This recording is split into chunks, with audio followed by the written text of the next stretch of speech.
Assalamualaikum warahmatullahi wabarakatuh. Salam sejahtera bagi kita semua. Om Swastiastu, Namo Buddhaya, salam kebajikan. Halo teman sejawat, perkenalkan saya dengan Dr. Muda Davina Lena, akrab dipanggil Davina.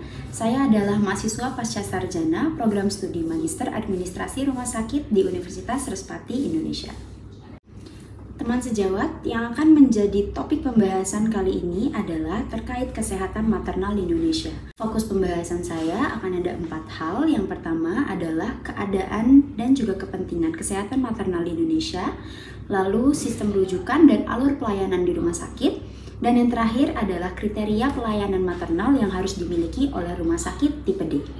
Oke, sebelum kita mulai pembahasan kali ini, teman-teman yang baru join, jangan lupa ya untuk like, comment, dan subscribe. Menurut Organisasi Kesehatan Dunia atau World Health Organization, kesehatan maternal merupakan salah satu indikator penting dalam menentukan kesejahteraan suatu negara. Kehamilan dan persalinan yang aman tidak hanya mengurangi angka kematian ibu dan bayi saja, tetapi juga memastikan perkembangan sosial dan ekonomi yang lebih baik lagi bagi keluarga dan masyarakat.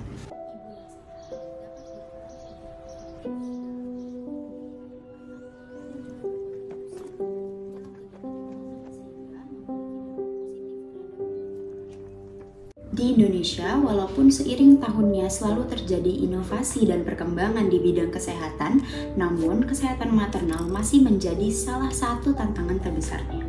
Menurut data Badan Kependudukan dan Keluarga Berencana Nasional atau BKKBN dan Kementerian Kesehatan Indonesia, angka kematian ibu atau AKI di Indonesia masih tergolong tinggi dibandingkan dengan negara-negara Asia Tenggara lainnya.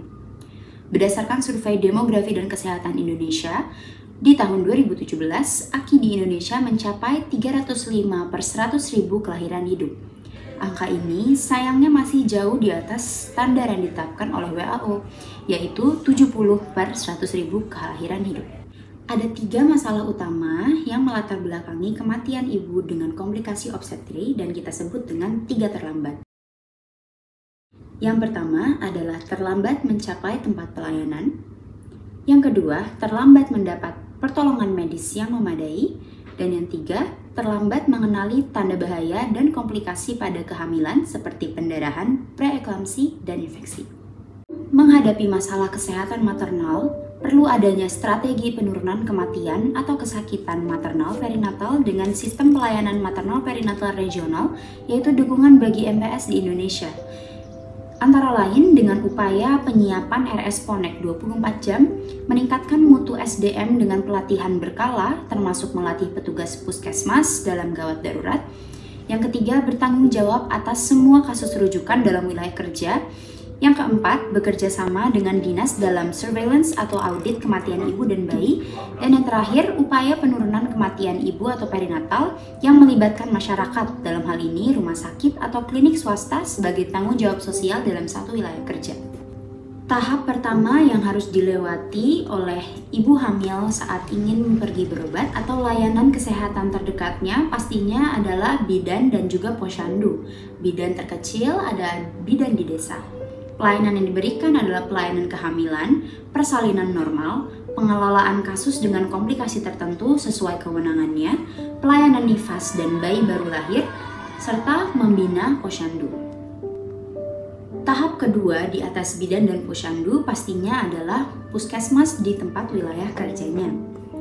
Layanan yang dapat diberikan oleh puskesmas adalah pelayanan kehamilan, persalinan normal, pengelolaan kasus dengan komplikasi tertentu sesuai kewenangan, pelayanan nifas dan bayi baru lahir, serta stabilisasi pasien dengan kegawat daruratan maternal dan perinatal. Ketika puskesmas ingin merujuk ke rumah sakit, maka harus dimulai dari rumah sakit tingkat paling pertama terlebih dahulu, yaitu rumah sakit tipe D atau rumah sakit kelas D.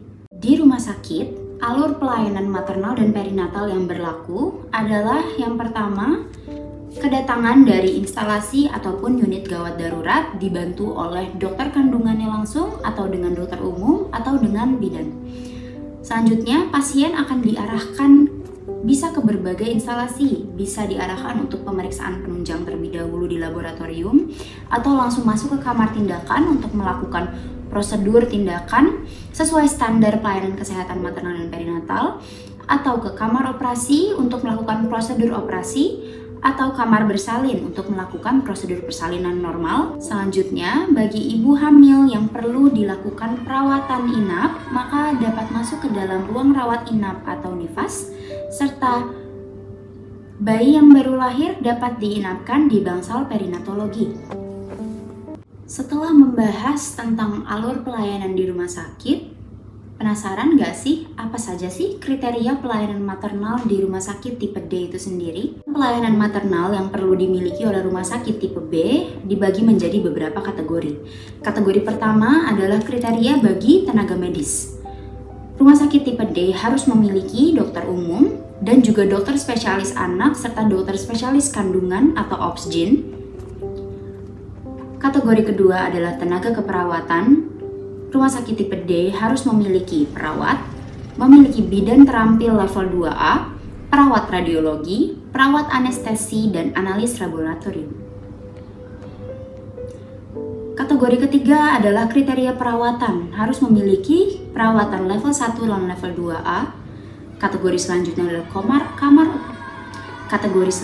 adalah kamar operasi. Rumah sakit tipe D harus memiliki kamar operasi. Kategori selanjutnya adalah pelayanan maternal. Pelayanan yang perlu dimiliki dan perlu disediakan oleh rumah sakit tipe D adalah bahwa rumah sakit tipe D mampu memberikan pelayanan antenatal dan postnatal, mampu mendiagnosis dan menangani penyakit seperti penyakit seputar kesehatan maternal antara lain vaginitis, cervicitis, adenitis, ekstirpasi kista kelenjar Bartholin. Rumah sakit tipe D juga harus mampu untuk memberikan pelayanan keluarga berencana, mampu memberikan pertolongan persalinan normal dan patologik seperti melakukan ekstraksi vakum, forceps embriotomi, dan seksio cesaria. Dan yang terakhir, perlu menyediakan layanan in partu kepada neonatus prematur. Dan yang terakhir, rumah sakit tipe D harus memiliki instalasi pemeriksaan penunjang seperti laboratorium dan radiodiagnostik non-invasif tanpa kontras. Baik teman sejawat, mungkin cukup sekian informasi yang dapat saya bagikan kepada teman-teman pada hari ini.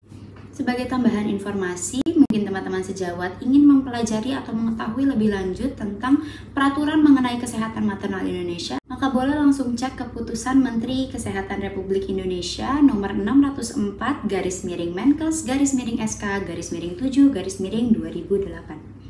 Untuk referensi dari topik pembahasan saya kali ini akan saya cantumkan di link keterangan, bisa langsung teman sejawat cek. Baik, terima kasih banyak teman sejawat yang telah menonton dan menyimak pembahasan kali ini. Kurang lebihnya mohon maaf, sampai bertemu di lain waktu.